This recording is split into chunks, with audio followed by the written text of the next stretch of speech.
My name is Randy Phillip, and as the Director of the Center for Research in Math and Science Education, I'd like to welcome you all to the Distinguished Lecturer for 2016. I'm delighted to see so many people here tonight. An event like this takes time to plan, and I'd like to thank a few people. First of all, Karen. My name is Karen. As the CRMSE Administrative Coordinator, she's been central in making this event happen, and I really want to thank her. I also want to thank John Groover back there. He's going to be videotaping for us. Haley Milborn, where's Haley? She's going to be taking some photographs. I'd like to thank our folks in front who have been helping to register you. And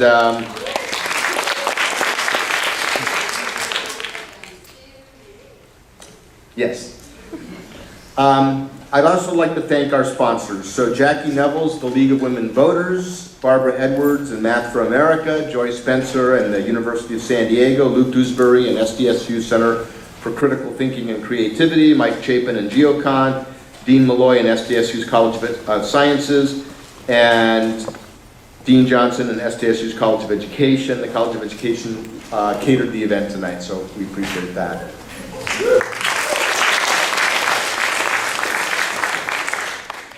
Nadine's not here now, is she? Okay. So our plan for this afternoon is to have Professor Gutierrez speak and then leave time for some questions at the end. If you haven't already silenced your cell phone, this would be a good time to do that. Oh, I got a message from Nadine.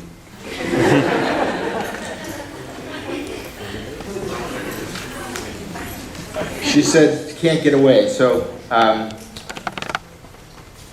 also, restrooms are at this level out the door and to the left, and the reception area will be closed. There's a different event going on there in about an hour, so the best way to exit will be right out here.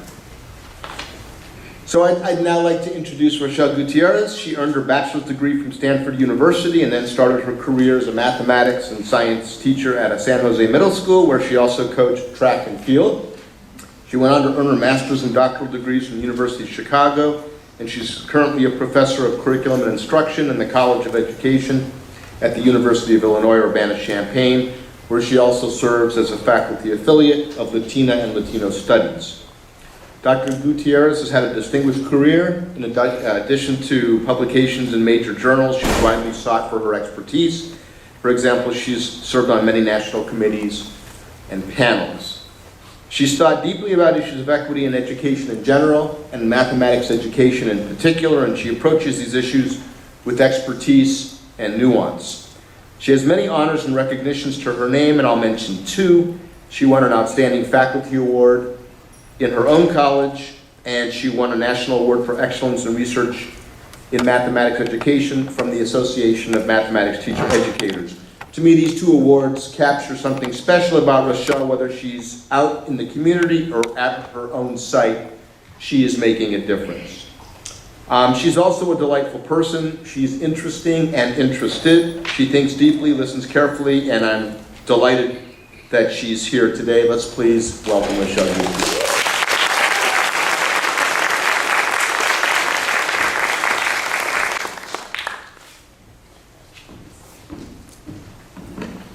Buenas tardes. It's been a long day, I know. I'm happy to see all of you. I'm going to ask you to be a little bit interactive. So I'm going to talk, but I'm also going to, time to time, ask you to turn to the person next to you and talk about something. So if you don't currently have somebody next to you, I encourage you to take this moment to shift your seat over to be near somebody.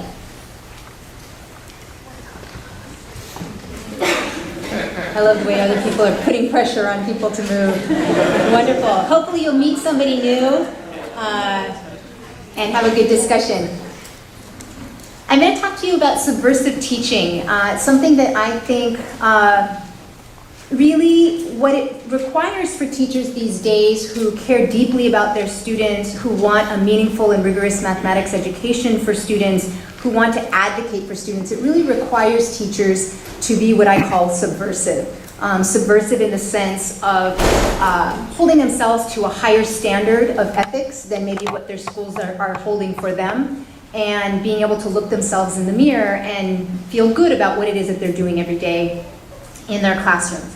So I want you to think about all of the pressures that are on teachers and all of the messages that teachers get, and I want you to turn to the person next to you and discuss, just for 1 minute, what do you think it means to be a high-quality professional in mathematics education? So if I am a mathematics teacher, or maybe a mathematics educator, those of you that are working with pre-service teachers, you're also mathematics teachers, or if you're working in community colleges, or if you're working in College of Liberal Arts and Sciences, you're all teachers. So what does it mean to be a high-quality professional? What or who should you be looking at to evaluate yourself on whether or not you are a high-quality professional? So turn to the person next to you and just take a moment to think about that, to share what you think.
What did they think of when they think high-quality mathematics education professional? Yes, in the rrez. We just said that like our professor uses a lot of different ways to teach math, like using Legos, using different manipulatives, so using a variety of ways to bring across the content. Okay, so using a variety of methods to engage people in content. Okay? I'd say setting high standards for the students and for themselves. Okay, setting high standards for students and themselves. Can you say a little bit more about what high standards would be? Just expectations for effort and involvement and engagement, and making sure that they're at least giving the students an opportunity to feel those emotions and to expect that from themselves. Okay, I like that word. I don't hear that a lot in mathematics education professionals, that people feel their emotions. Maybe having a growth mindset. Having a growth mindset. Can you say a little bit more about that? So just focusing on maybe for yourself and your students the growth that they're capable of, or that it's not their ability, it's their effort and things that help them. Okay, so I'm hearing a lot about kind of effort and engagement, and not necessarily these static ideas about who's good and not good. Maybe one more. Being able to get out of your comfort zone to meet all of the learner needs. Okay, so being able to get out of your comfort zone to, meaning that the professional is able to get out of their comfort zone to meet the needs of students? Okay, wonderful. So in a lot of the things that you said, they weren't necessarily that teachers were looking to other people to tell them what it meant to be a professional in the sense of corporate America or some kind of standards movement. And I say this because right now we're at an intensely political moment for most mathematics teachers in particular, and that relates to the fact that with respect to the Common Core State Standards, which are telling people this is the kind of content that you need to cover and this is the way that you need to cover it, the new teacher evaluation systems, whether you have a Danielson framework or some other kind of framework in your school system, you are often being told that you are a professional based on the kinds of scores that your students get and or the score you personally get when you're being evaluated. Teachers are having to deal with the fact that there are different collective bargaining agreements, so some teachers are without support in terms of the work that they're doing and they're having to advocate for themselves. A lot of teachers' low status is tied to the status of their students, so many of the teachers who are working in schools that are where there aren't a lot of resources for the students themselves, whether that's based on property taxes or whether that's based on just the kinds of human resources that are in the building, often teachers are having to advocate and having to come up with things that maybe other schools aren't. Teachers are often needing to negotiate their practice with other people. So again, it's not as simple as just I get to decide what it means to be a good teacher. I have to negotiate this with other people. So I have parents telling me what it means to be a professional. I have administrators telling me what it means to be a professional. I even have for-profit companies and the media telling me what it means to be a professional. Right? So we get movies like Waiting for Superman. We get images in the public about what's wrong with public schooling, and a lot of times this comes down to teachers are the problem. And students we're having to help support our students to compete on unfair playing fields. So we may have students who come in with proficiency levels that have been measured in a certain way, and we're trying to move them to targets that other schools, their kids have started out in a higher space to start with, and or we have kids who've been discriminated against or who don't feel like the school is a meaningful experience for them, and we're having to work against that. And again, in all of this, it seems like a lot of it is being painted as teachers are part of the problem. But administrators are standing up. So we have people, for example, this is from Chicago, where I'm located, well, about 2 hours south. And this is an administrator who's really calling out the fact that the park testing situation in his district is not something that's fair and shouldn't necessarily be what they use to decide whether they're doing well in their district. And he says here, we're paying to have a private testing company norm their instrument on the backs of Illinois students, and that's a big problem. We don't have a lot of administrators publicly coming out against park, coming against smarter balance tests. We have people who maybe say this behind closed doors, that they don't agree that this is the case, but we don't necessarily have people coming out vocally, publicly doing this kind of thing. So then it makes it difficult for teachers if we don't see the administrators and the people that are above us standing up for what it means to have a quality education. It's difficult for us as teachers to be able to do that work. And we know that corporate America is definitely weighing in on what they think is the right way to make education better. We have people like Eli Broad and his foundation that's put $490 million in schools to try to privatize the public schools. Now recently this was, they started to backtrack on their proposal because they were getting such backlash from people about whether or not this was the right perspective to have taking over the school, taking over public schools and having charter schools, but it really hasn't stopped the movement. The LA school board voted against this proposal to have these charter schools taken over, but the state law means that charter schools are already approved. There's like a very narrow window of what would count as being able to justify why you wouldn't allow a charter to open up in your district.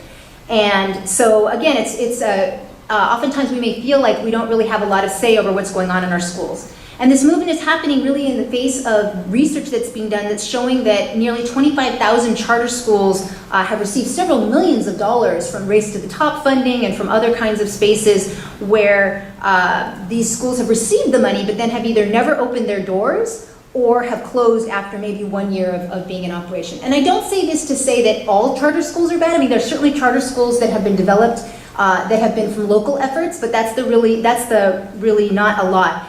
And I think that if we think about the fact that most charter schools are non-unionized, we're also saying that the quality of working conditions for the teachers that are in those charter schools isn't necessarily being protected or of a high quality. Many teachers have already felt the personal effects of the Pearson group, in terms of whether or not you get to stay in teaching based on your students' test scores. But you might also not be that aware of the fact that with the EdTPA, Pearson is also in charge of who gets to become a teacher in the first place. I have friends who are scorers for the for the EdTPA who have told me that when they applied to be a scorer, it took so little effort that they were told that they could score any subject matter, any grade, and they thought, what? I feel like I can score math, but I'm not sure that I could score history or I could score. So again, it raises questions about who's deciding who gets to become a teacher. And Again, less known fact is that Pearson is gaining market share throughout the world in terms of trying to privatize schooling. So more than just making sense of corporate depictions of quality education, mathematics educators are barraged with this message, with messages about not just the profession, but about their own students. And I'll comment just on a couple of my pet peeves. So two of my pet peeves are the word misconceptions. The reason I really dislike this word misconceptions is the fact that students don't have misconceptions. They have conceptions. And those conceptions continue to work for them until they butt up against something that case no longer works for them. What happens when we go into our teaching with the idea that students have misconceptions that we need to help them correct?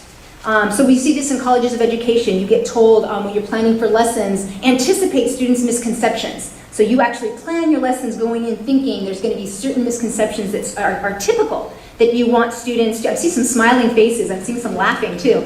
And so when we go into our teaching with that way, we're going in with the frame of mind that basically says, I know my students are going to think wrong, and I need them to think like me. If we instead went into our teaching in a way that said, what if we let students run with their conceptions? What might it look like for me as a teacher to try to understand what those students' conceptions are and why those conceptions work for them? I think back to the 1700s when complex numbers and non-Euclidean geometries were being created. And I think about the fact that if people were being told that those misconceptions were wrong and they needed to be corrected, we might not even have different lines of mathematics that we have today. So again, I don't say that it should be like a free-for-all in terms of what happens in a mathematics classroom, but I do think that whole notion of like us going in thinking students have misconceptions that we need to fix really changes what is our relationship with students and what is our relationship with this thing that we think we're doing that's called mathematics. The other thing is this idea that it sounds great on the surface. All students need mathematics. All learners should have mathematics. Somehow we create this message that mathematics makes you more powerful in life, right? And there are many good things about mathematics that if you understand, if you have quantitative reasoning, for example, you're less likely to be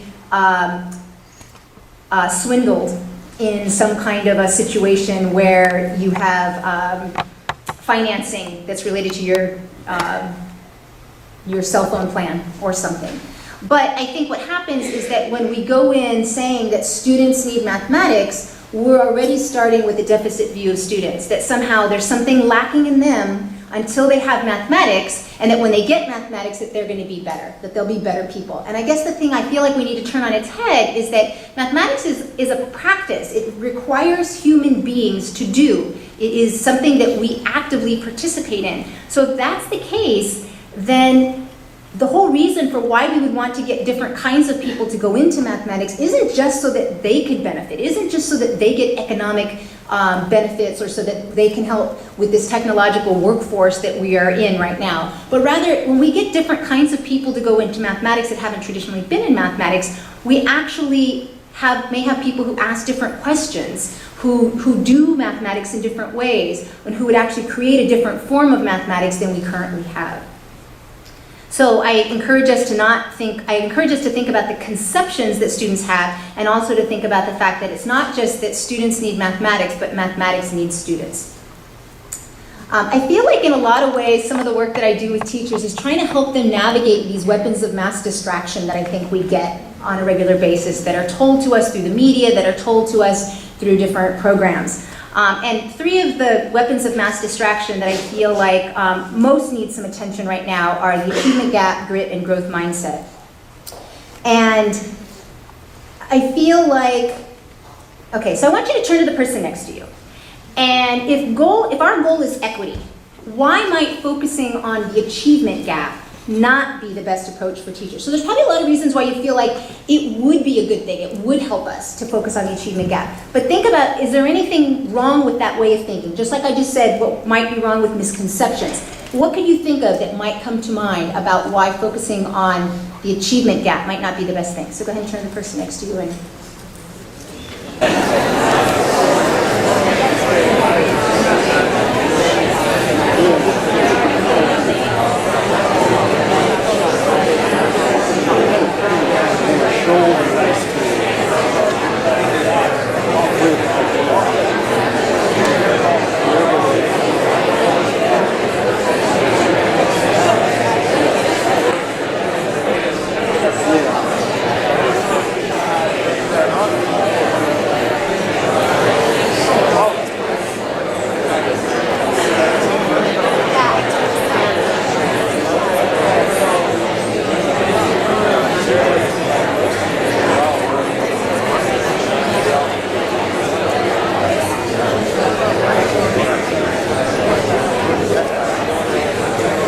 Okay, so what'd you come up with?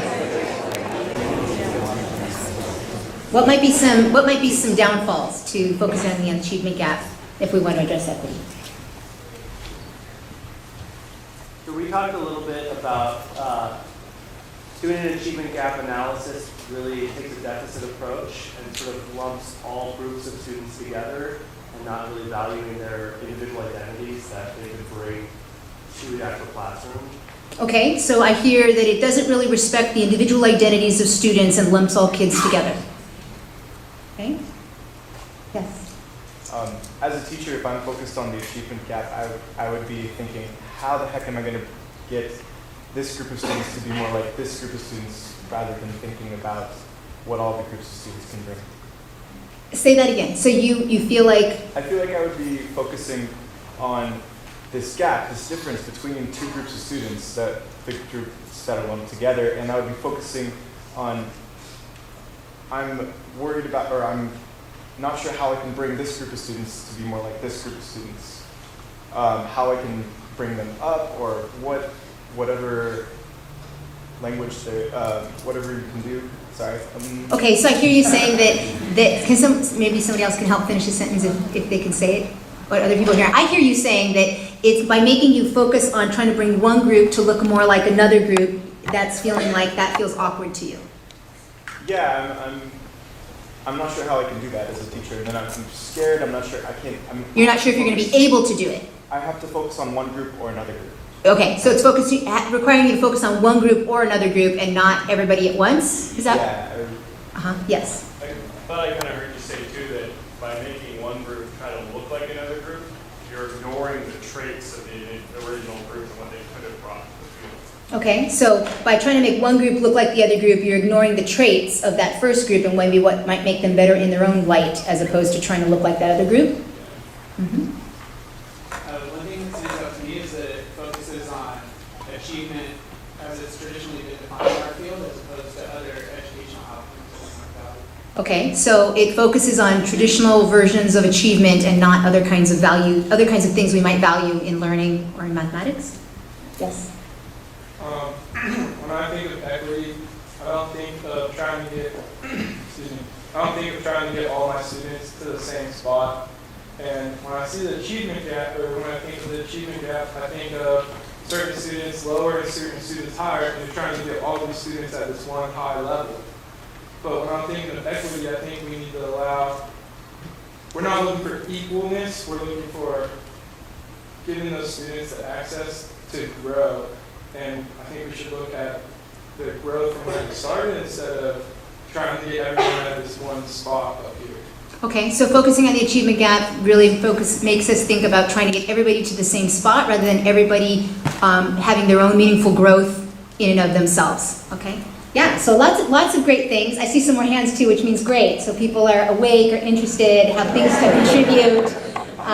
Here's just some of the things that I have had problems with respect to what I call gap gazing, which is just focusing to an extent on the achievement gap that keeps us distracted from maybe some higher goals we have. And again, all these things don't say that, for example, a school that decides they want to look at their data and say, who are we serving well and who aren't we serving well? There is a purpose to looking at those numbers and saying there is a gap between the kinds of things that we're seeing one group is able to do over another group, but it really doesn't go very far. And oftentimes that can lead into people just reifying stereotypes they may have about those kids and why there's that gap that's there. I've listed some of the things that are here, and many of which you've brought up. I also think that it's important for us to remember that the achievement gap is a bimodal distribution, right? So it looks like this, and there's actually quite a bit of overlap between those two humps. We are fascinated with the space between those two peaks, but we don't seem to be fascinated with the spread, which gets back to some of the comments people were making about the individual differences within any given group, right?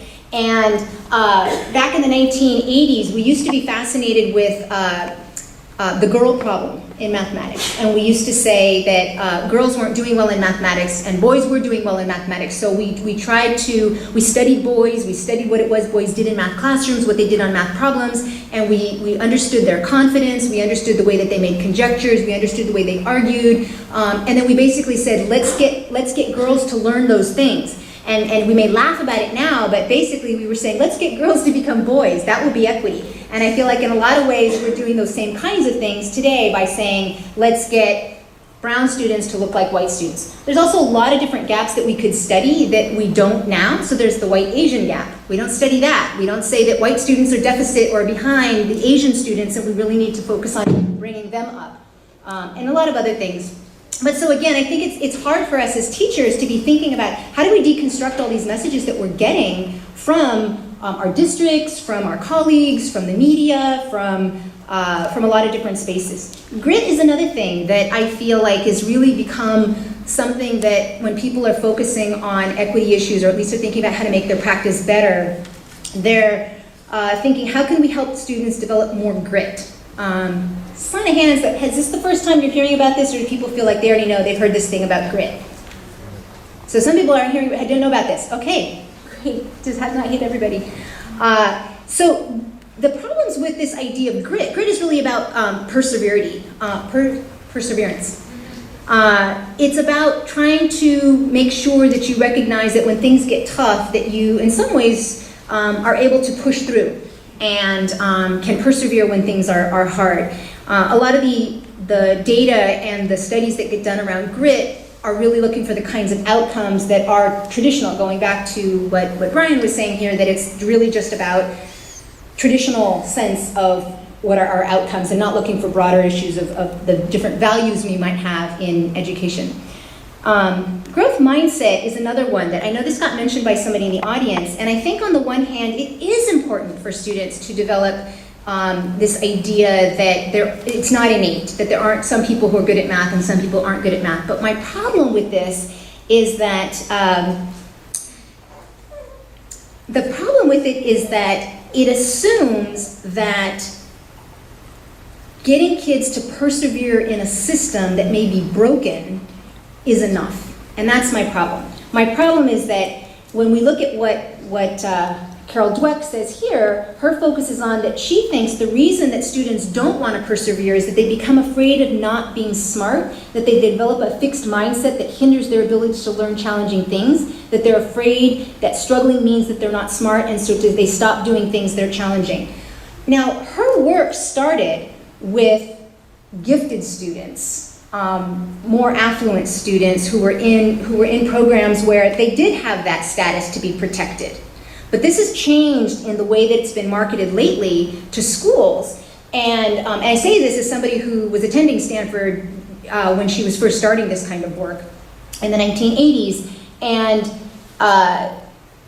I think the problem is that when we say that students stop struggling because they don't want to appear that they're no longer smart, maybe students aren't struggling because they don't find it meaningful. They don't find that the problems that they're being asked to do make any sense for them. And I think that this idea of students having maladaptive mindsets really places the problem in the learner and says there's something wrong with that student. From my perspective, I feel like in a lot of ways this very, very easily turns into pull yourself up by your bootstraps. I feel like, when things get tough, just kind of suck it up. I feel like perseverance is an important quality and that we all should have it. I think what happens though is that when we put so much focus on having kids develop this growth mindset, we forget about the other kinds of things and we don't start to question the system that we're participating in, and that's a big part of my problem. The other piece for me that bothers me is that this research then gets packaged and sold to urban schools and students who have historically been looted. So I don't refer to these students as low income or working class. I say historically looted because people have, in terms of land and in terms of the resources that have been taken away from particular populations, there are students who have been historically looted. You can look at the Fair Housing and Administration Act of 1949, I think it is, when you look at just how were people even allowed to purchase houses, and you'll be able to see some of the ways in which some people were given resources and other people were taking those resources away. But so if we just look at the Chicago Public Schools, $6,000 per school, that's $4 million on just a growth mindset perspective. Again, I'm not saying that that perseverance is not a quality we want students to have, but I think what happens is that we just get so fixed on these kind of quick fix, silver bullet, if I just do this thing, I'm going to address equity in my school, and we forget to start thinking about larger systemic and moral issues in our profession.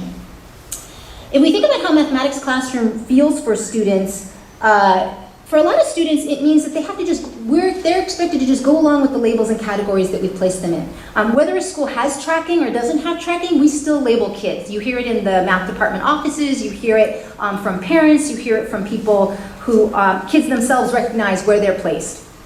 We also ask kids to buy into this product of mathematics. And for many of them, they feel like, you think it's this fantastic thing, you think it's beautiful, but like, it's already been solved, it's already been, figured out. I'm just supposed to learn to think like you. It's already all done. And they don't feel like they're active participants in this field of mathematics. For many students, they feel that they're being asked to leave their cultures, their language, their emotions, and their bodies outside of the classroom. Think about the last time that either you yourself were required to, or you required your students to use their bodies to do a math problem. We ask students regularly to use technology, we ask them to do other things, but we almost never say the body and your emotions are integral to doing this thing we call mathematics.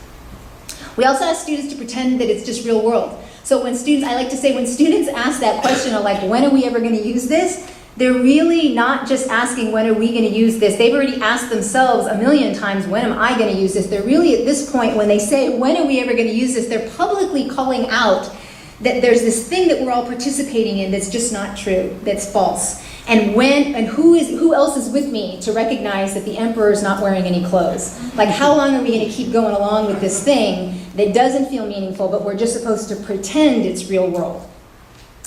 And again, I don't mean to say that this is the feeling of all students, but for many students, this is how they feel. They feel that we tell them that you need to learn mathematics to be powerful. So then what's the flip side of that? So then if you don't learn mathematics, you're not going to be powerful in life, in society. You're not going to be intellectual. You're not going to be the kind of person who can solve problems that are meaningful for you and your community when you get out there. When I work with teachers, one of the things I try to help them point out is our very narrow definitions of equity and learning. And I really try to help them broaden that to see that we really should have 4 dimensions. The first two dimensions along that dominant axis are access, which is basically just kind of the opportunity to learn kinds of things. Do you have a quality teacher? Do you have high quality textbooks? And again, that's debatable from whose perspective high quality comes from, but you don't have outdated textbooks, you don't have no technology, so the opportunity to learn kinds of things are important for students to do well, and the achievement is not just on a test score, like standardized test scores, but it's also like how many math courses you take, whether or not you whether you feel like you're participating in mathematics while you're doing this. And those are the kinds of things that's traditionally what's thought of as kind of promoting the STEM pipeline. So these are the people who get to go on and do these things in our math career. And that's really what we tend to think of when we say we want things to be equitable. We're talking about giving people access to this thing called mathematics, and so that they can have it for their lives and in their careers. But the other part of it, the identity and the power, are really bringing in the idea that like, okay, so if I don't get to be me, if I don't get to use algorithms from my home country, if I don't get to speak my home language, if I don't get to do all these other things, then does that really make it fair? So I have to give up a part of me to be seen as a legitimate participant in this mathematics classroom? That for me is not about equity. So equity for identity would have to be that I get to be me, I get to become a better me with respect to mathematics, and I don't just have to become you, or I don't have to become the system. Power is about not just power in the classroom, as in whose voices get revoiced, who gets credit for the kinds of problems that are being done in the class, but also using mathematics in ways that help me define and solve problems in my community. So it could be through social justice mathematics, where I use mathematics as a lens to be able to look at the inequities in society, and then I can do something about that. It's not just I say, wow, it really is lousy to live in my neighborhood based on the demographics or based on these statistics I'm looking at, but then how would I use mathematics to actually go and convince somebody or go make a change in the community? And all of that is happening, I say, for teachers in the sense that they're trying to I won't say balance, but I would say trying to make sense of when those things come into conflict. So when does it mean that I, as a teacher, am trying to help my students do what I call play the game? So they have to be able to do that access and achievement. That's playing the game, right? So we do care about the consequences for our students if they don't do well on tests, if they don't go on to, if they want to become an engineer and they don't have access to the kind of curriculum that's going to allow them to take those math courses. I don't want to be the person to say that form of doing mathematics, that because the system hasn't yet changed, that my students would then be penalized because I'm saying, 100% of the time we need to be doing this social justice mathematics, or we need to be ignoring the system the way it is, and we just do our own version of what's happening in the classroom. But those two things come into conflict in that space I call nepantla. And nepantla is just a Nahuatl word, comes from metaphysics. That's basically both the messy space and the negotiation of that messy space. And that if we as teachers are going to be interested in trying to help our students both play the game and change the game means change the idea of who's good at mathematics and what it's for and who it's for, but also change what this thing we think we're doing when we say mathematics, what it is. And so being able to kind of deal with all of that complexity and the uncertainty is something that I feel like we as teachers should embrace. It should be something that we say that we're trying to do all of this and none of this at the same time. I know that may sound confusing. I'm going to move on. Maybe it'll come up in questions. The Common Core State Standards, as our guidelines for addressing equity, again, I guess I asked us to think about the fact that the Common Core State Standards don't even address equity. There's no principle, there's no guiding framework. It moves away from the NCTM's equity position statement that actually said that students need to be supported to have their cultural roots and histories grounded in mathematics, that they need to be able to, that different ways of knowing mathematics or thinking about the world around you is important. And it asks teachers who work with emergent bilinguals, and I say emergent bilinguals, not English learners, not English language learners, not ESL, not any of that, because emergent bilingual recognizes the fact that students already have something. They're coming with something with them, and they're developing 2, potentially 3 or 4 or 5 languages in our presence. And so when we say English learner or English language learner, we're reverting back to using English as our standard to measure people and to say this is what it means to be a learner, that you either are up to par or not up to par with your English.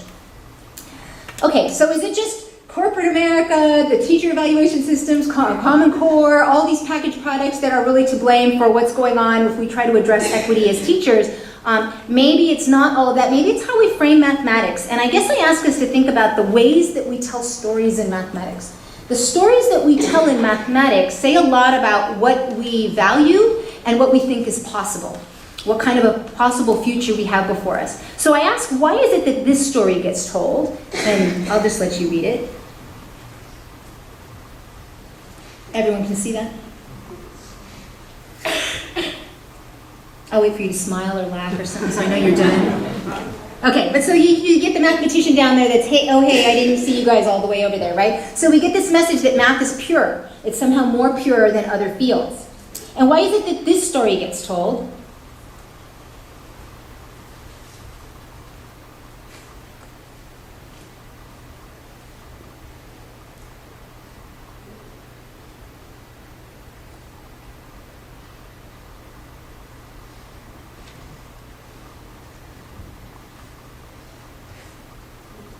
You are smiling and laughing. I don't know if you're thinking, yeah, that's me in the teacher's lounge going, But so we get this idea that mathematics teachers impart truths. But we don't necessarily tell this story, where Calvin and Hobbes are debating whether or not mathematics is actually a religion.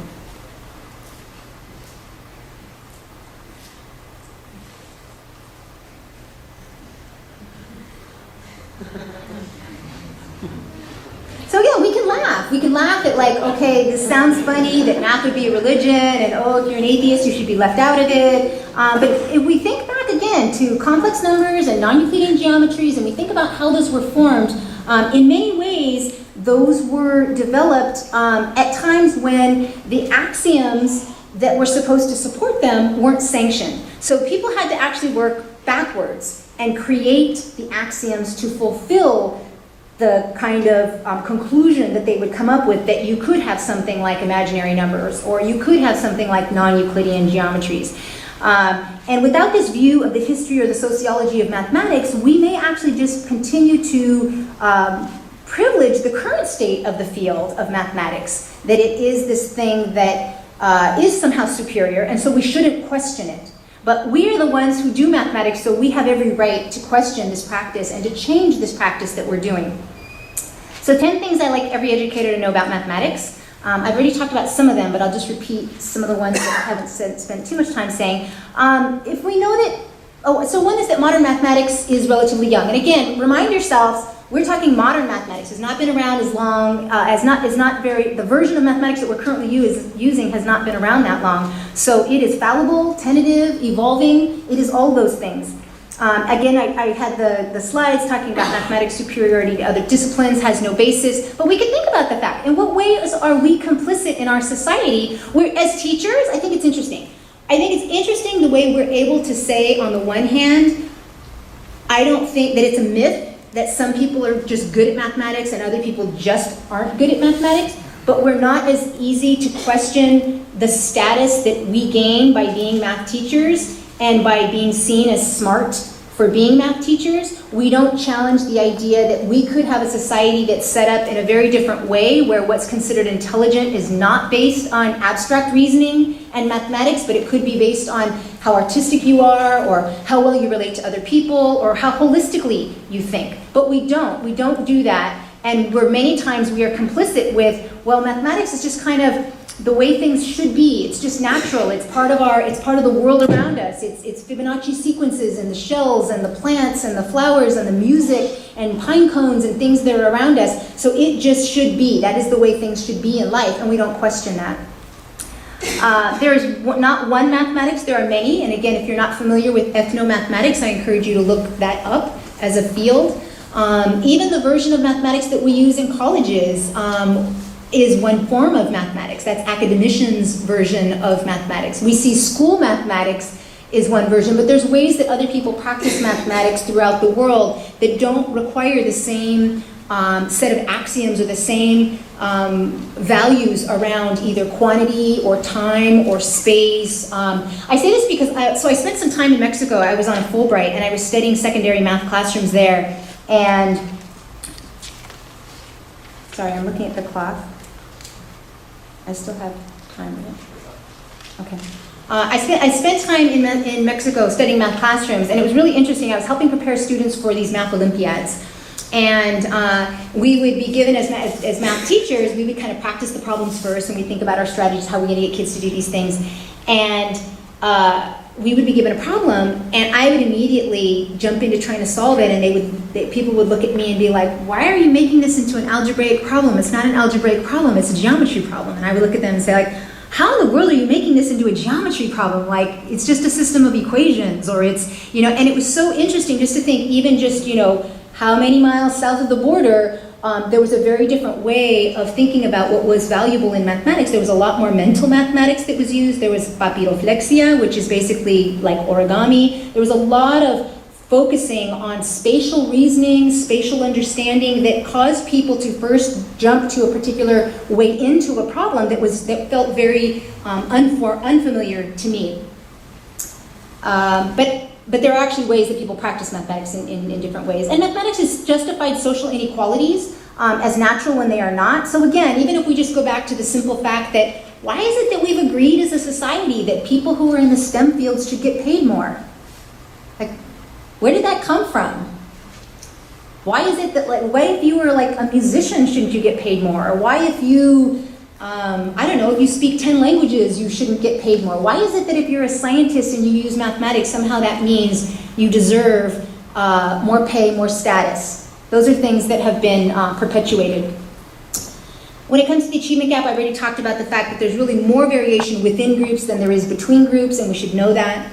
That mathematics ability is not real, but the trauma associated with it is. So I liken this to the fact that when we think about race is not a biological construction. It is a social construction. And many people can agree with that. They can recognize race is something that we have socially constructed as a society that other societies have not constructed. But just because that notion of race is socially constructed or mathematics ability is socially constructed does not mean that the consequences that come, the material consequences that come along with that are not real. And so we recognize that when we tell people that we're mathematics teachers, there's often two responses. What are the two responses? When you tell somebody you're in mathematics or you're a mathematics teacher or math professor, what do you get? You get what? I can't balance my checkbook. I was never good at this. What's the other thing you get? You must be so smart, right? So you get adulation and you get confession. And I think that when we think about that, that's really a sad state of our country and maybe our world. That there are people carrying with them this notion that somehow they are not good enough or that they feel bad that they weren't good at mathematics. You don't hear people saying that about their ability to analyze poetry or their ability to figure out a stoichiometry problem. But you get people who feel like somehow this mathematics is this thing that like if they were just better at it, maybe they would be smarter, or maybe it would somehow make them feel more complete. So again, I think it makes me sad to think of how many people are carrying around this trauma with them that we may be complicit with. But the last thing, on the upside, we can rehumanize mathematics through the everyday ways in which we work and talk about the work that we do. So I've made an argument that teaching mathematics is political, that every day we make in-the-moment decisions that affect students, not just in the classroom, but later into their lives. We overhear other people talking about our students, labeling them or creating policies that will affect them, and we carry out assessments that tell them something about themselves, and not just about what they're learning, but about their value in life. So how would you respond? You created a girls in engineering club, and your district suggests you need to change that into an engineering club because it will allow more students to participate, and no boys would want to be part of your women in engineering club. So turn to the person next to you, and what would you say if you were faced with this situation?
What would you say?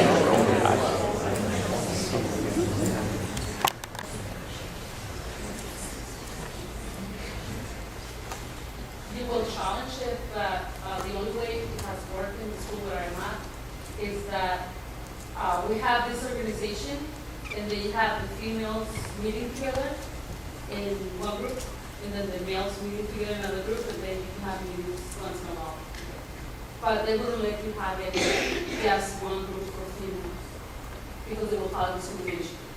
So you make the organization that is open to everyone, but you have meetings for females, meetings for females. Okay, so your solution would be that you suggest that the school have meetings for females in one space, meetings for males in another space, and what if students didn't feel like they could fit into that binary of males and females? That's why you bring it together once in a while. Bring them together every once in a while. Okay, other things that people would say. Yes? I might say, why do you get to say what kind of club I get to form? Okay. And then I would say, and how many years have you been with us in the district, sir? Yes. Historically, women and girls have had access to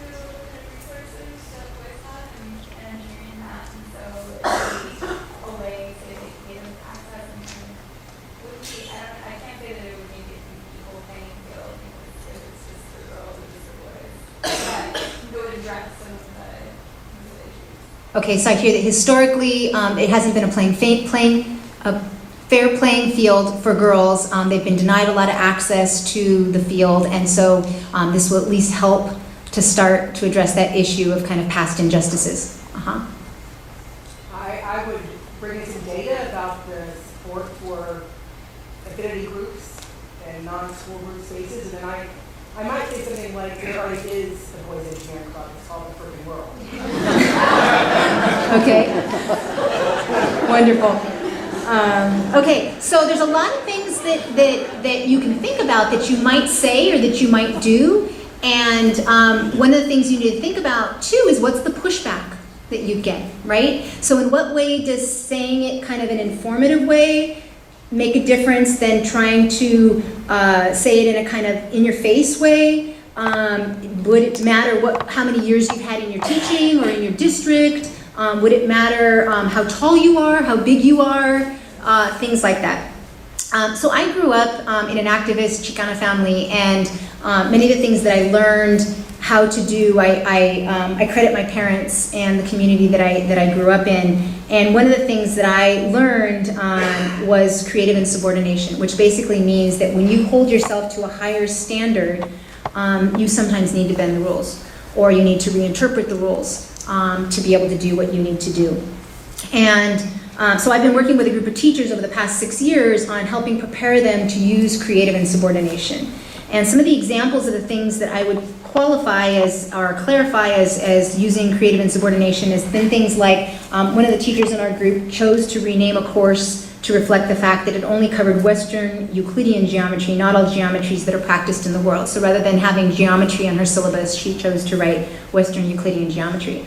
Another teacher refused to go along with the procedures at a workshop that asked teachers to publicly advocate for the Common Core state standards in mathematics. This is where teachers were being asked to literally develop videos to support Common Core state standards. And when they were given articles and taught how to write in the comments box against people who were slamming the Common Core state standards, they were sent articles and then prepped for here's the kinds of things you can say to push back on people. Instead of, when she got one of those articles sent to her that was an article by Diane Ravitch, instead of writing in the comments box what she was supposed to write, she just sent it out, distributed it to all of us saying, hey, do you guys know about this information that you really should understand that Diane's writing about? Another teacher helped develop a workshop for other teachers to think about how their definitions of mathematics actually influence who did well in their math classes. Another developed a steering committee where students served as representatives and informed the teacher on how well the course was working for themselves and for others. Another teacher created an origami club. One was using social justice mathematics lessons in her teaching. And one is currently running Google Hangouts once a month where teachers from other schools can learn to critique the system and share strategies for humanizing the mathematics classroom. So just some examples of things that they're doing. I'm actually not going to have you do this one, but I'm going to just say that, I'm not going to have you do it right now. So some of the strategies for creative insubordination, some of these things have just come out of what I've seen the teachers do, and so we've tried to kind of group them into like, what are some kind of names that we would put these strategies under. These are the 6 strategies that we've come up with. And it doesn't mean that they're all-inclusive, doesn't mean that there's things that people are doing that aren't that, but we find that having a language to talk about this stuff that we're trying to do is helpful, trying to like actually say this is the kind of thing that we're doing when we do this strategy.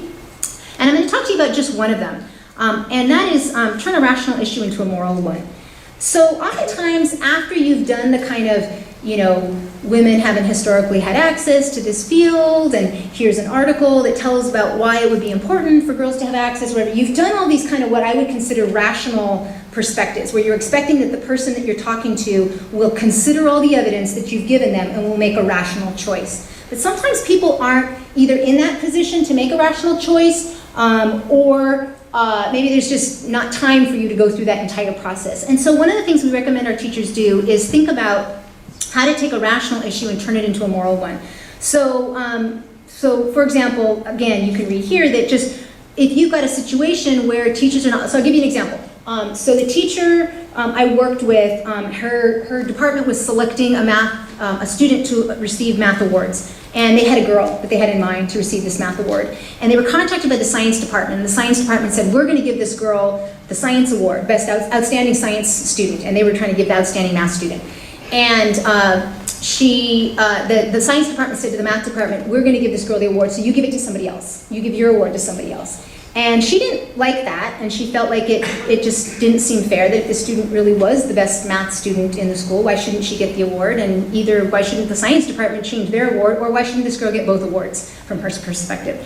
But when she met with the math department, everyone else seemed on board with this idea that it seemed most fair, that spreading the wealth, getting one student to have one student who's already going to get the award, they should give that award to somebody else.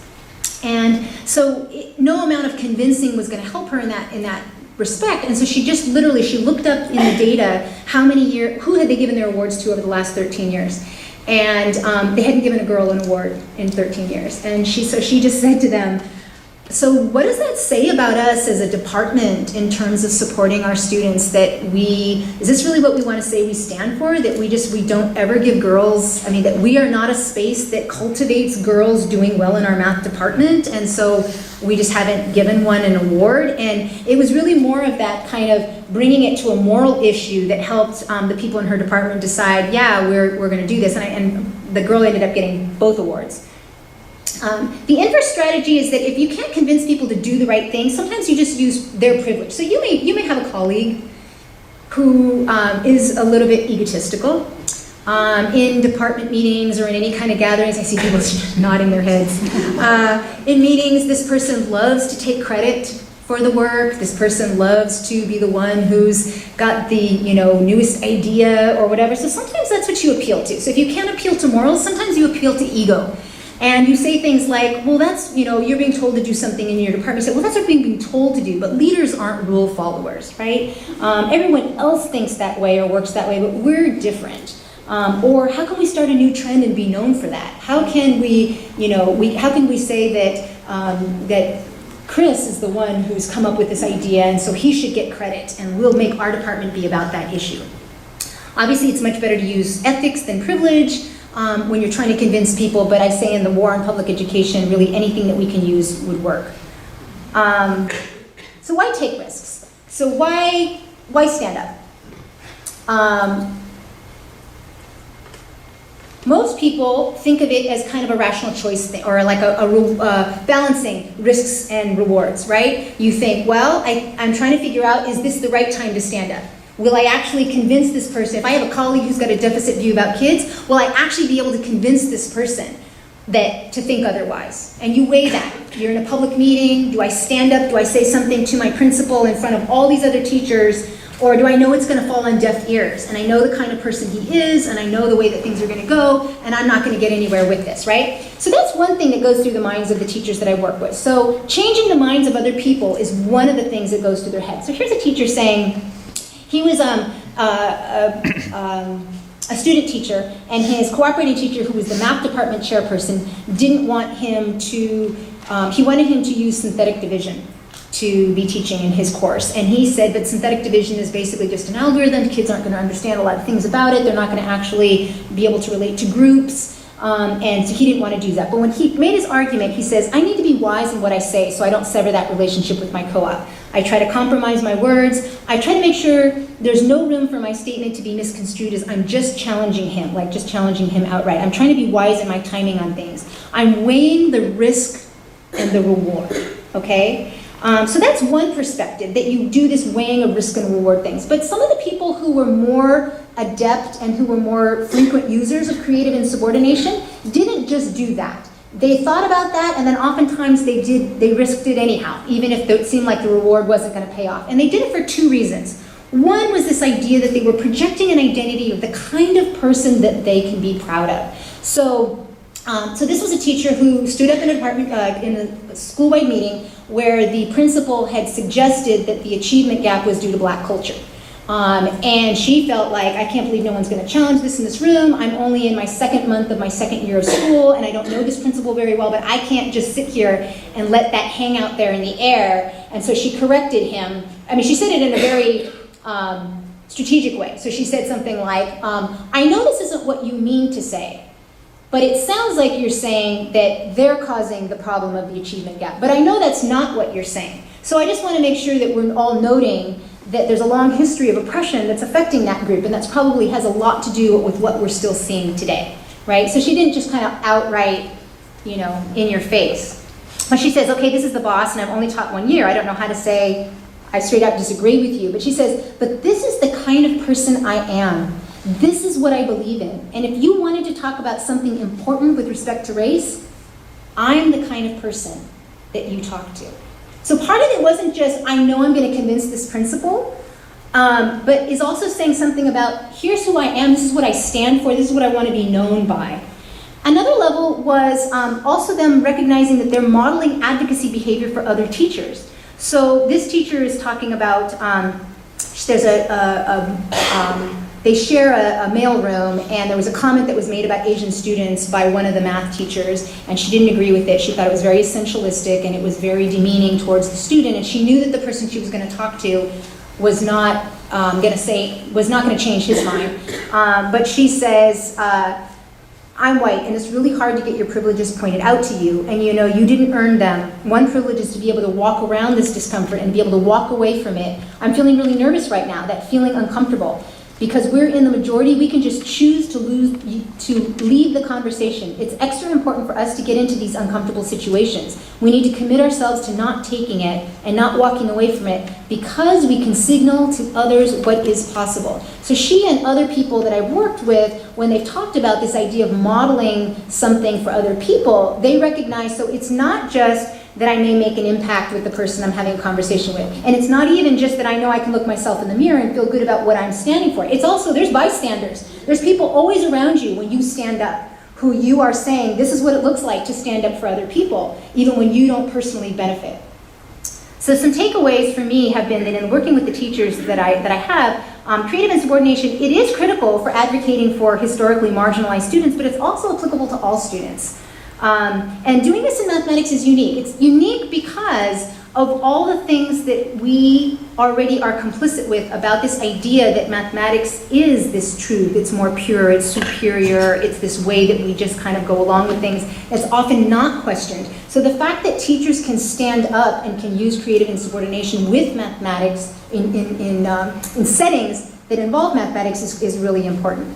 Again, I said that the frequent users of creative insubordination tend to have broader goals. They tend to recognize that, that they are having to consider their actions over the long term. One of the things we talk about when we're doing creative insubordination is we say that it's like playing a chess game. You can't just think of that first move. So when I was asking what might some of you say to people about the Girls in Engineering Club, and some people were saying certain things. So it's not just that first move. It's like, okay, if I say or do this, what's the person likely to say or do? And then what am I likely to say or do? And then what are they likely to say or do? So sometimes it requires, not sometimes, it always requires thinking about beyond that first move. It's beyond just what you're doing right in that moment. And then it's best done as collaborative and intergenerational work. So you're not trying to do this by yourself. You're doing this with other people. And again, it's because this isn't about you. This is about a movement. This is about something bigger than you that you're trying to participate in. You're trying to be part of. And so it's not about kind of this Jaime Escalante, you blazing this trail alone and getting this, you being the do-gooder in your school. It's about bonding together with other people who will help you develop yourself to be able to advocate better for students, and then doing that. So again, I just say that we need to ask ourselves what definition of equity or social justice or even mathematics that we want. We need to be clear on how mathematics, both mathematics and math teaching, are political. It's when we're clear about that, when we have that kind of political clarity, where we say we know why we're trying to do what we're trying to do, and then we actually do it, that's when we actually feel good. Even when we have the struggles that we have, we know that we, again, can look ourselves in the mirror every day and say we're doing what we were going to do when we entered this profession. So I encourage you, what rules can you bend this week? And there's a lot of places that are helping us do this. So there are organizations, there's conferences, there's websites, there are people who are saying, here's some of the things that we have learned about doing this work in terms of standing up for students. I have hope for the future because I have seen novice teachers, teachers who have a variety of personalities. I think a lot of people think, I'm not an activist. I'm not an angry person. I'm not even the kind of person people listen to. So being able to kind of stand up and be confrontational doesn't feel like it's work that I can do. But I've seen novice teachers do this, and I've seen people with lots of different personalities do this and do it in different ways. So they're not doing it just in the way that I would do it, or maybe in the way that you would do it. But again, I remind us that sometimes it's easier to just go along to stay the course. Even when we're not comfortable with what's happening in our building, it's at least familiar. And we may feel like, I like being liked in my building. I want people to like me. But I think that we should ask ourselves, when we're thinking about taking risk on the behalf of students, we sometimes get stuck with that question of, well, what if I fail?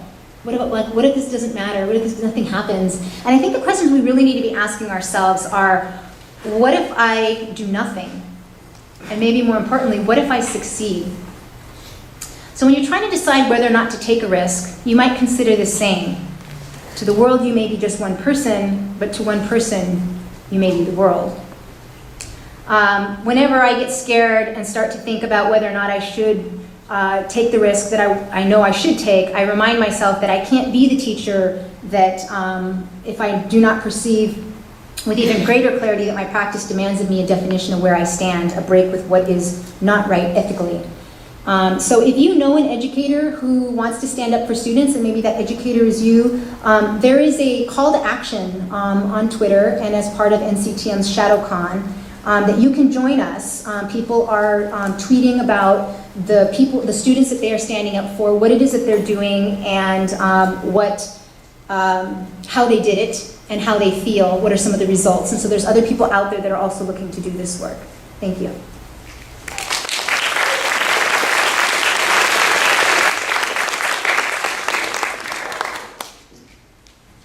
Have about 10 minutes, and you can come down and grab a mic to ask a question, or you can ask it from where you are, and Susan or I can repeat it. I also want to mention that our visit with Rochelle continues tomorrow, and people are invited. All of these meetings that I'm going to mention are at CRMSE. So at 9:30 till 11:30, there's going to be a discussion. It kind of starts with what she talked about today, and it won't be a talk, it'll be a discussion. And so the focus there, I think, will be a little bit more on teachers. At 1 o'clock, the focus will be on infusing equity into the teaching of mathematics methods. And at 2:30, we're going to sort of take it to a different direction and think about equity and mathematics teacher educators, the people who are working with the teachers. So if any of those work for you, please feel free to join us. And any questions or comments?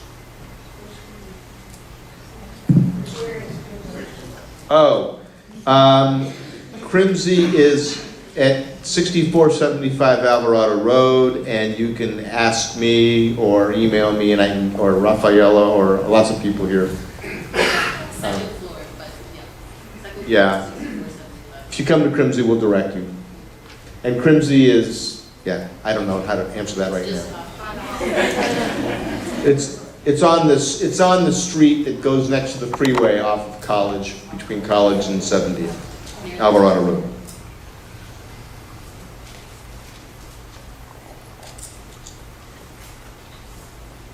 I've been dying to ask you this, so I'll just go first. You talk about I think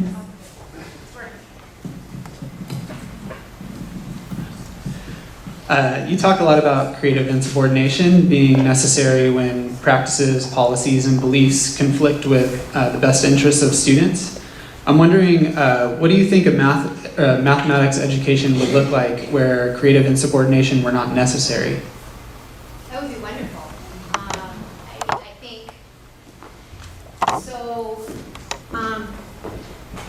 I think one big piece of mathematics education that would no longer be present would be the focus on measuring, categorizing, quantifying.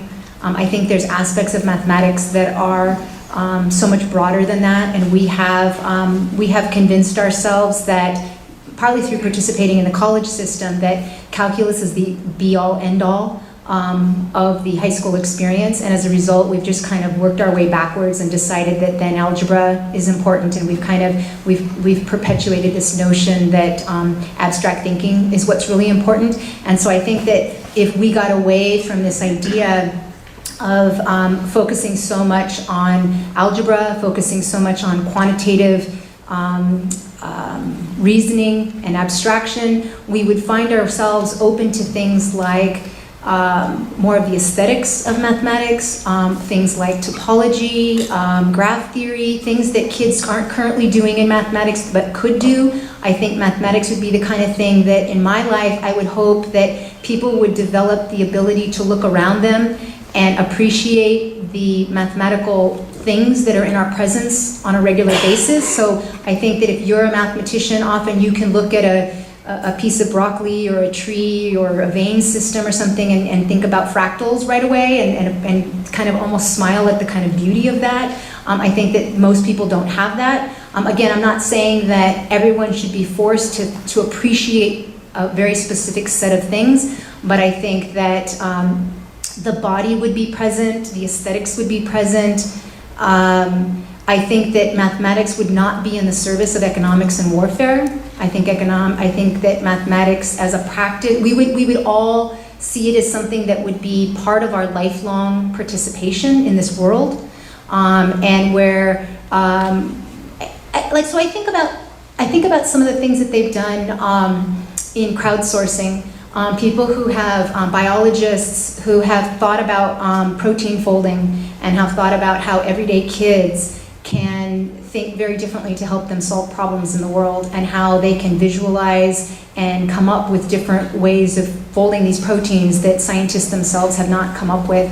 And I guess I feel like I could imagine a world where doing mathematics was just something we continue to do through all our lives, and that everyone felt they were authors of this thing that we're doing, and that there wasn't this kind of hierarchy, either a hierarchy within mathematics of what's important within different fields, but also a hierarchy of what forms of thinking or what forms of doing mathematics got valued over others. And I guess I feel like I'd like to have a longer conversation with you about this, Brian, but I do feel like there's ways in which I can imagine this activity that we do called mathematics being, again, in the service of the sustainability of the planet in terms of a greater kind of harmony and less violence in society.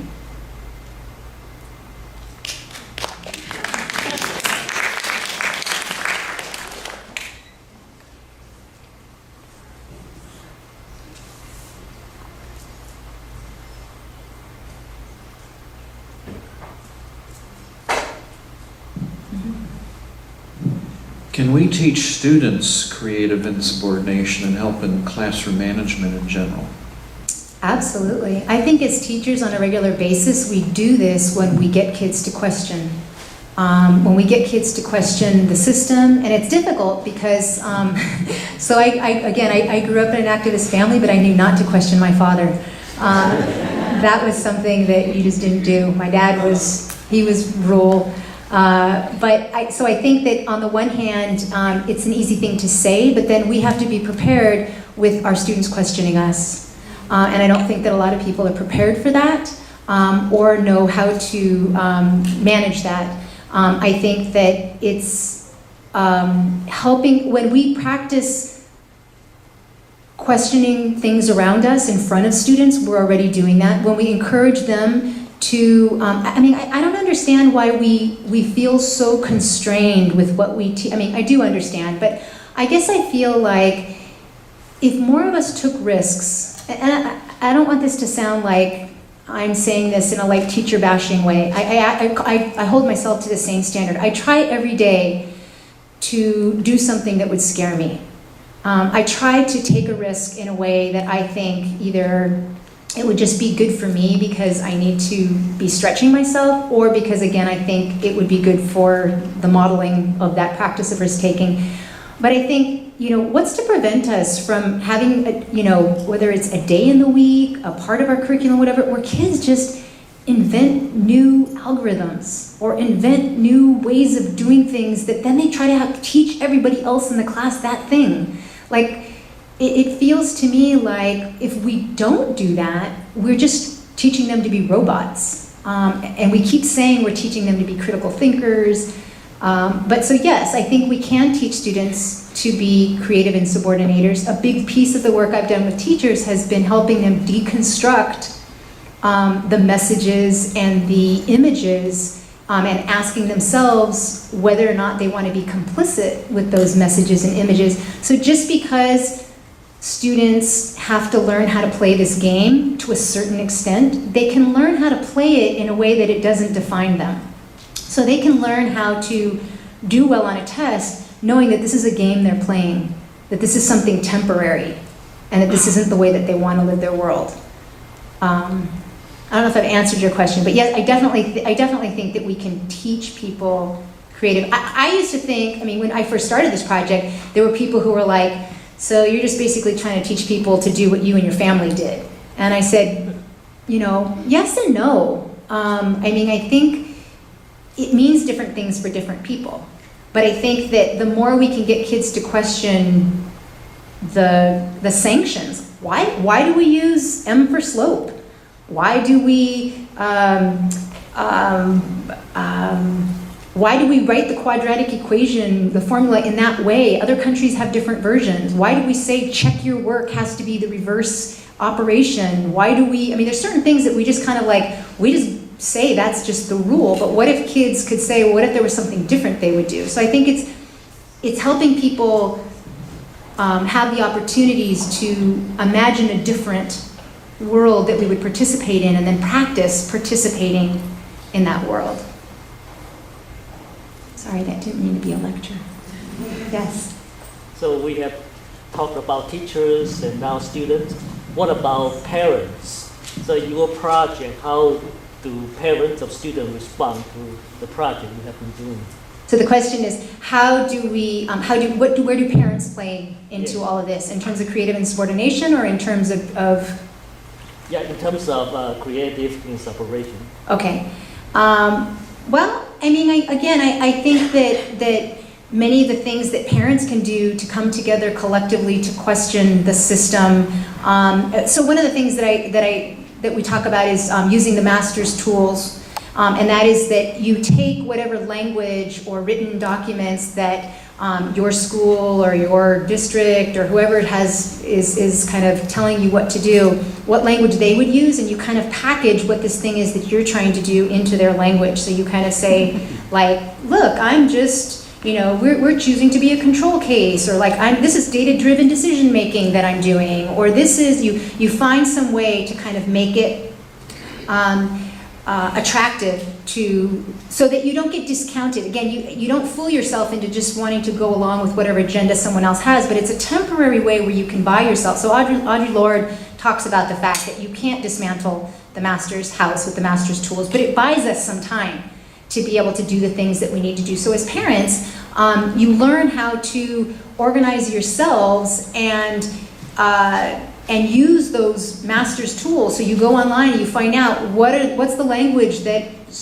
principals are being held accountable for, and what it is that you're asking teachers to do, or what you think is in the best interest of your kids and other kids in the building. How can you frame it in a way that that's actually attending to this goal that the school has? Because if you frame it in that way, it's much more difficult for them to completely dismiss you, because you're using the very professional language and goals that are supposed to make them be the professionals that they are. That's one way. Are there ways that you see in? Well, this is, no, I have not thought much about it, but I had a scenario, this is not about parents, but middle school teachers, math teachers talk about the standardized testing, the smarter, better testing. Does not really, measure what they have been doing in their math classrooms. So that, there's a lot of complaints, but at the end, there's no actions or no task. Meaning parents were complaining that, No, or teachers. students were complaining that what they're being asked to do on their Smarter Balanced test is not what they've been doing in class? Right, so the assessment is not aligned with instruction or curriculum. So this is another question, it's not about parents, but about teachers. I think I'm getting taken, I think the hook is coming out and I'm being taken off. I So think we great should- questions for tomorrow, right? Yeah, So we- join us, you may think of one tonight and you want to bring it to the group. Let's thank again, Rochelle.